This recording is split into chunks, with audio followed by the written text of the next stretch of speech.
like that, we do them with an intention behind them. And the intention behind them is the sympathetic link to activate the energy that they embody. Right? So in times of need, you draw on that resource to give you extra strength. Some people pick wisdom signals that give them extra insight. Right? Some people pick strength symbols to give them extra strength because they know they're going to need it. Right? So we don't get tattoos haphazardly, even though sometimes it might seem that way. It's cultural. Okay, awesome. Thank you so much, Rod. Chief, You're welcome, sweetie. Just respect on your entire video. Have yourself an amazing night. And yeah, everybody that's tuned in too. Man, this is lovely. Oh, 11:11. Hey. And remember this. Trees are the most stable energy source. Yeah. So if you can ground your feet and touch a tree, it can help you stabilize your internal energy when you go into an internal uproar. Okay. Right? Thus it shall be. I will. I will. Thank you. The more tools you have to use, the more resourceful you can be in your recovery. I'm feeling too emotional. You gotta let me go. You gotta let me go. All right. If you have any questions, just inbox me, okay? Definitely. Thank you. Have a great night, everybody. See you later, sweetie. See you.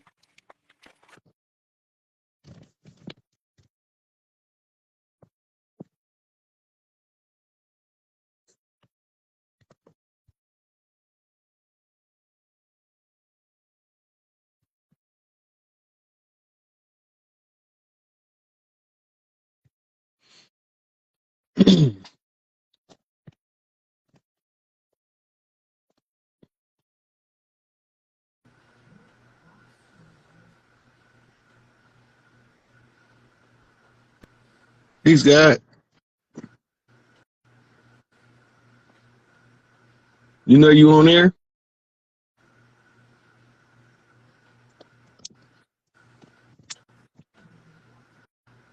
I don't think you even know you're on there. Okay. Got somebody else.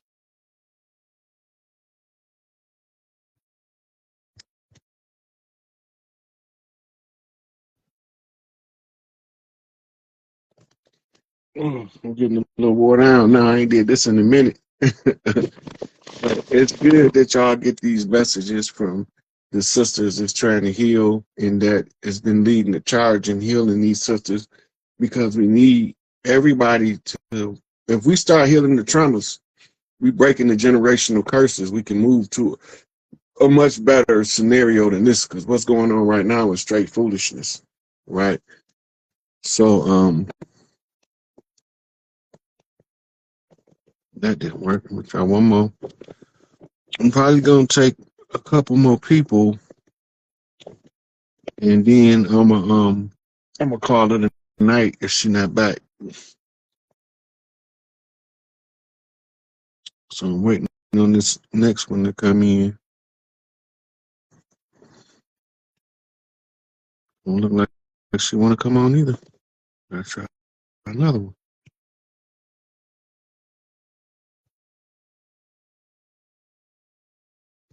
Oh, here we go. That's why nobody couldn't get in, because sister was on her way back. They didn't want me having the airway clogged up when she got back. Hey. Yeah. Hey. Hey. Hold on. Let me fix my light. All right, let me come back up. All right, so I saw that. I'm back. Welcome back. Right. I saw that you were meditating with the plant. You were meditating with the plant? With the plant? The plant. Oh, I was smoking, yeah. I call it meditating with the plant.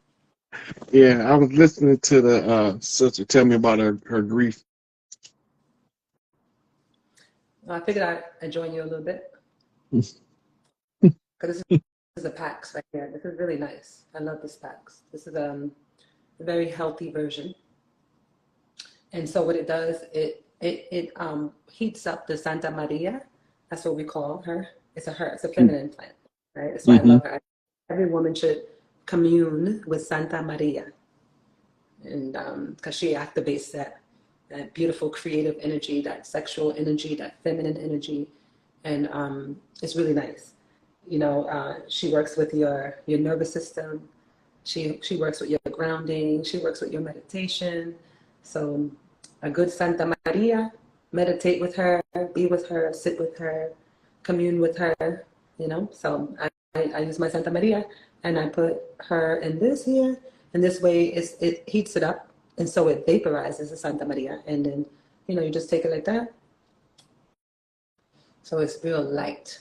The thing about it is that it gets very tricky because you could keep going with this. It's almost like a pacifier.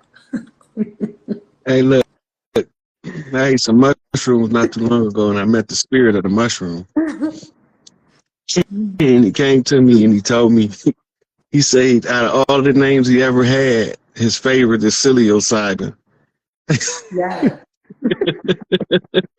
And I said, why is that your favorite? He said, because to me it sounds like silly ass Cyrus. And he just bust out laughing. I'm like, this is too much.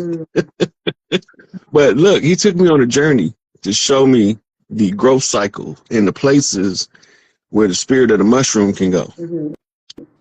And the first thing I seen was a big snotty bovine nose sniffing through the grass. Right? That's where the spores, the cow get the spores from. And then the spores come out in the cow patty and grow on the mushroom on the cow patties. Right? Then you got another species, the elk. The elk like to eat mushrooms. And when he showed me, I'm laughing because I don't believe that. I think I'm hallucinating. This information can't be accurate. And he said the primate that still use the mushroom for psychic healing of the self is called a proboscis monkey. Right? So I'm cracking up, I'm dying laughing. I'm like, this mushroom running tricks on me. So the next day I started looking some stuff up. And I ran across a movie reel, and it had elk high on mushrooms. And that tickled me more than the mushroom trip. So then I said, if that's true, what about the proboscis monkey? Right? So I go look up the proboscis monkey, and the proboscis monkey like to get high in mushrooms. Oh, I just died laughing because of the accuracy was so accurate. I said, what kind of hallucination is that? Then he showed me mushrooms growing in caves, on cave walls. He said they have a whole network through the cave systems where they know everything going on in every cave. Man, that realm is, you know, that's a very, very unique realm. You have to be a very courageous soul, you know, to take those journeys and to surrender to that. Yeah. That was hilarious to me though.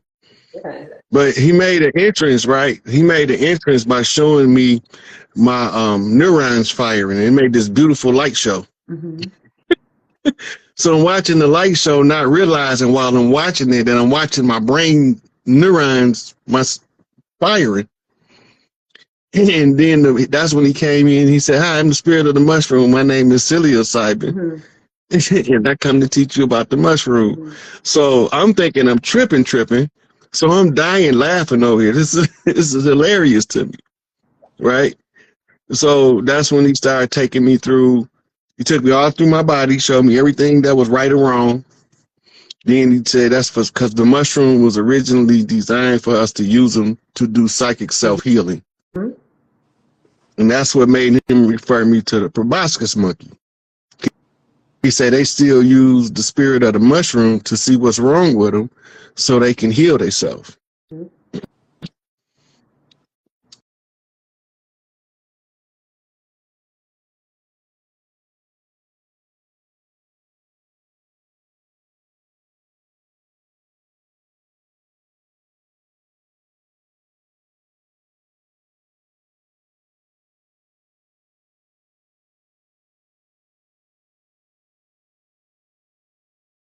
That version of me, I don't even know her anymore. I'm thankful for her. I send her blessings, but she's no longer here. She doesn't exist. So that's the symbol of the serpents around the staff of Tahuti, the shedding of the skin of the serpent, representing the shedding of the stages of the self. Mm-hmm. Right.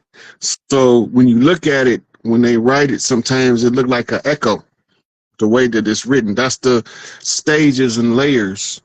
As you grow, the only limit is the limit that you accept.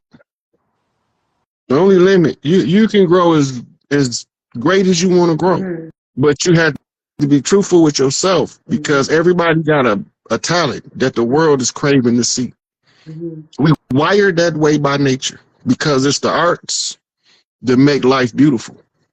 The plays, the dances, ballet and figure skating are two ancient Atlantean arts. Mm-hmm. Ice hockey is for men from Atlantis. That's what men did to relieve aggression. Ice hockey?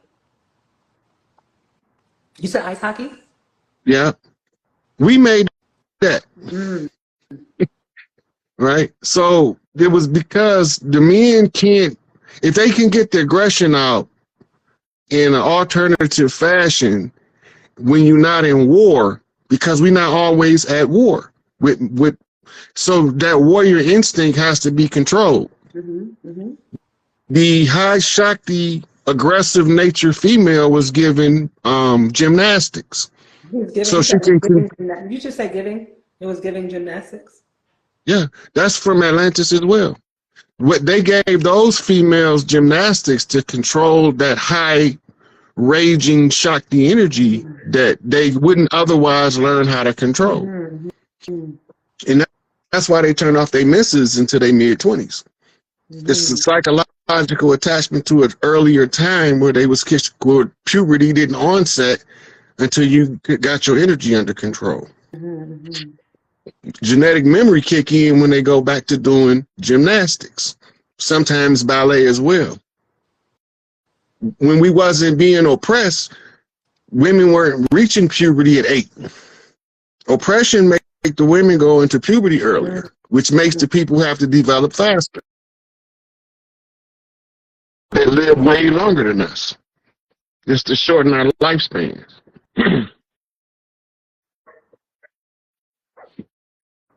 But these little old women has always been tough on this land.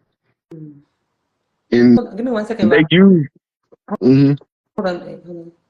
I'm just putting. Some people ask where to follow my work, so I think can you pin it? I just put it in the comments. If I see it. If you see it, I just put it. Goddess Glow Up and Hadia Barbell. Brother asks where to follow. I'm looking for it now. For support, I don't really like follow. But support is great. I'm gonna pin it as soon as I get to it. Okay, continue. What was I talking about? Oh, I forgot what I was talking about. Well, it just flows through you real easy. So all you gotta do is start. It's gonna flow. It's gonna flow like water. So, how did you first know you had a calling to help women heal? My parents raised me like this. My mom is on there. Shout out, Mom. I was my parents. Well, let me go deeper. Before that, let's talk about it. All right. So, I was born legally blind. Did I tell you about that? Mm-mm. Did we have a conversation? So, well, a lot of people don't know a lot about me, but a part of who I am, I'm really thankful for technology. I'm thankful that I was able to get the gift of eyesight because, you would think that it's a loss, having that kind of what they call a handicap, like not being able to. When I was born, I didn't see.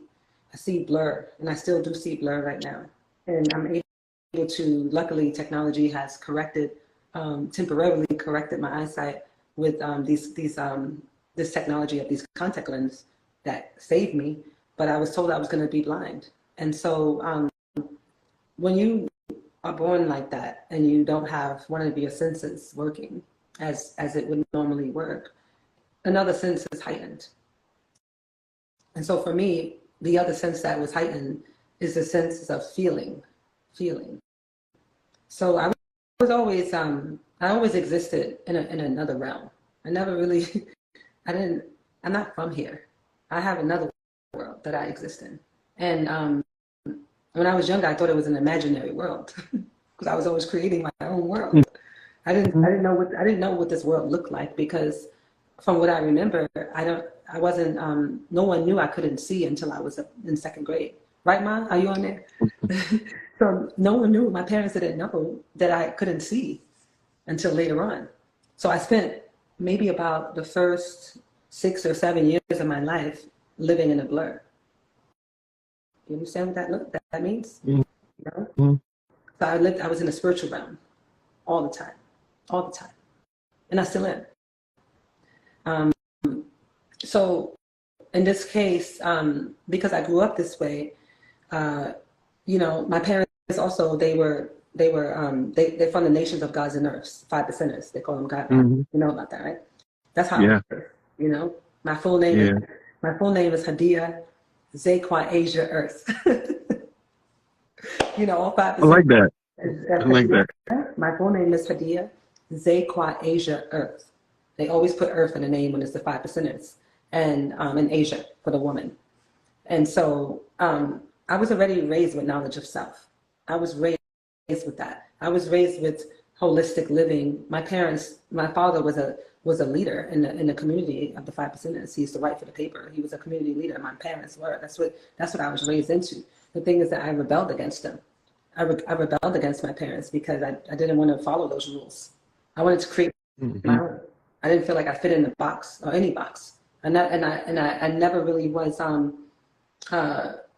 really accepted because of my, what they call a handicap, like not being able to see and all that. So, you know, I wilded out for quite a bit in my life. You know, I wilded out. And then I got a lot of stories to tell. I don't want to go so deep into it right now because we have a series of lives to do. I have a live to talk about being in the cult. I used to be in a cult too. I used to be in a cult. And that's a short part of it, right? And that's the Hebrew Israelites. That's what it is, in my opinion. And so there's a lot to talk about. So we can't do it all on one live. That's another one. It's going to be.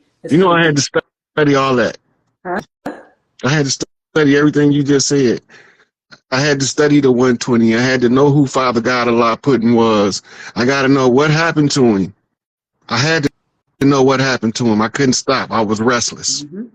I found out who did it. They look like us, but they not us.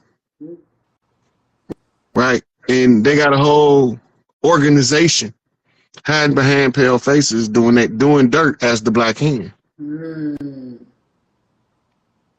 Our elders was fighting them in the 20s, the 30s, the 40s, the 50s, the 60s, and 396 years before that. Right. So as the what they call it, last resort, they conjure me up.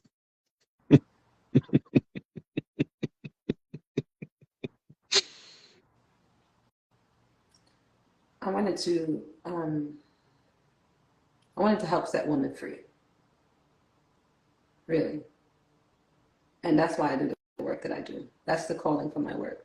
My work, there's a lot of stories that I could tell around it because I'm a great storyteller. It's just that, you know, we have to give it in small doses. So this is the dose for today. I'm sure we'll be doing this. I like this live. I like this vibration right now. Yeah, wait till we on stage together talking to the whole thousands and thousands of people. Like, you know, there's a lot going on right here. And so I give it in small doses. But, you know, for the way I was raised and the cult and the things that I was into, there's a lot of stories around that from a young age, seeking something. And finding myself into these communities where I was never really accepted, but I was looking for something, you know? And I got exactly what I needed. I got a lot of pain. I got a lot of trauma. I had a lot of restrictions. A lot of these things. It's the greatest gift. Greatest gift. Because you know those people. Go ahead. You know those people who cut themselves? Yeah. I know. Do you My little. you ever listen to why when they explain what it does for them? You really listen to them? Because my niece used to cut herself, Right. and she has so many. It's a pain release catharsis.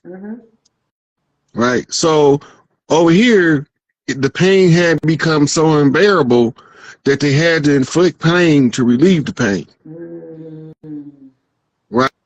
Right. So this is the highest form of trauma bonding you can do in a community of oppressed people. Right. But here's where its proper context come from. The strongest of us can withstand the most pressure. So, and we're going to put ourselves in the conditions that's in our worst interest in order to apply enough pressure to break free from the oppression. Right? When we lose track of who we are, we got to find an alternate means. And that's where the cutting comes in. But because we the strongest ones, we can take the most pressure. But pressure busts a pipe. Pressure busts pipes, baby. And pressure make diamonds. Come out pure gold.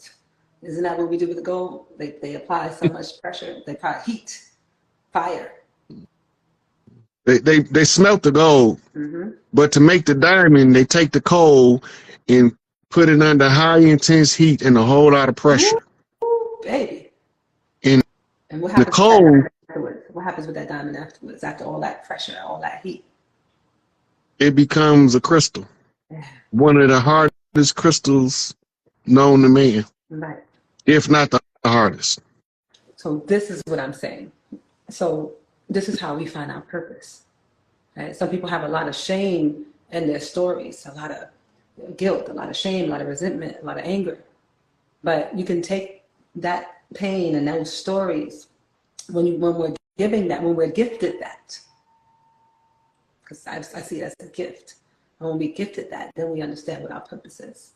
Because no one was given these gifts for no reason. We actually asked for them. I believe we came here and we chose the contracts that we live. Right. So that goes to the game of the gods. The gods come into human form to experience some shit called pain because it don't exist